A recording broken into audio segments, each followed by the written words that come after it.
Dear students, আশা করি তোমরা সকলে ভালো আছো। আজকে আমি আলোচনা করব ওয়েস্ট বেঙ্গল স্টেট ইউনিভার্সিটির জিওগ্রাফি অনার্সের রিমোট সেন্সিং অ্যান্ড জিআইএস অর্থাৎ ফিফথ সেমিস্টারের তোমরা রিমোট সেন্সিং জিআইএস থেকে তোমরা কী কী প্রশ্ন পড়বে 10 নম্বর থেকে শুরু করে 5 নম্বর এবং 2 নম্বরের প্রশ্ন, সেটা নিয়ে আজকের ভিডিও। তোমরা ভিডিওটি শেষ পর্যন্ত দেখো। চলো শুরু করছি সর্বপ্রথম ক্যাটাগরি এ থেকে, অর্থাৎ 10 নম্বরে তোমরা কী কী প্রশ্ন পড়বে, খুবই ইম্পর্টেন্ট এগুলো থেকে তোমাদের আসবেই রিমোট সেন্সিংয়ে। যেমন সবার প্রথম প্রশ্নটা এলো, দেখো, principle of GNSS positioning and way point collection describe the various different segment of GNSS, খুবই ইম্পর্টেন্ট। এরপর নেক্সট প্রশ্ন দেখো, what step are involve the transferring GNSS এবং way point data to GIS, এবং এর অথবা দিয়ে দিয়েছে একই প্রশ্ন। ফলস কালার কম্পোজিশন খুবই ইম্পর্টেন্ট 3 নম্বরের প্রশ্নটা, তোমরা এটা পড়ে যেতে পারো কারণ এখান থেকে প্রশ্ন আসতেই পারে ফলস কালার কম্পোজিশন। এবং তার সাথে দেখো আইআরএস LISS 3 এবং ল্যান্ডসেট TM এবং OLI ডাটা খুবই ইম্পর্টেন্ট এবারের জন্য। তারপরে তোমাদের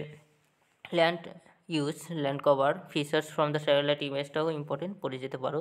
তারপর নেক্সট তো খুবই ইম্পর্টেন্ট প্রশ্ন, যেটা 10 নম্বরে আসতেই পারে, যে discuss the principal of preparing the attribute tables and data manipulation overlay analysis.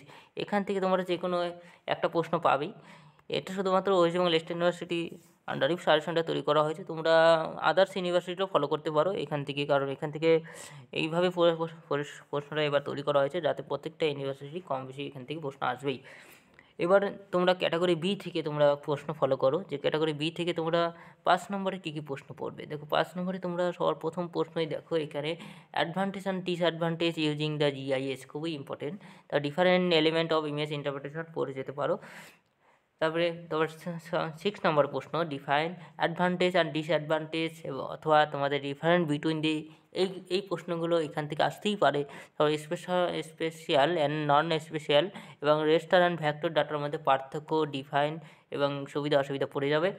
এরপর নেক্সট হলো তোমাদের, যদি এগুলো পড়ে গেলে তোমাদের টাইপস অফ রিসার্চ ডাটা স্ট্রাকচারটা তোমরা ওর মধ্যেই রয়েছে, তোমরা এটা পড়লে এটাও অ্যান্সার করে আসতে পারবে।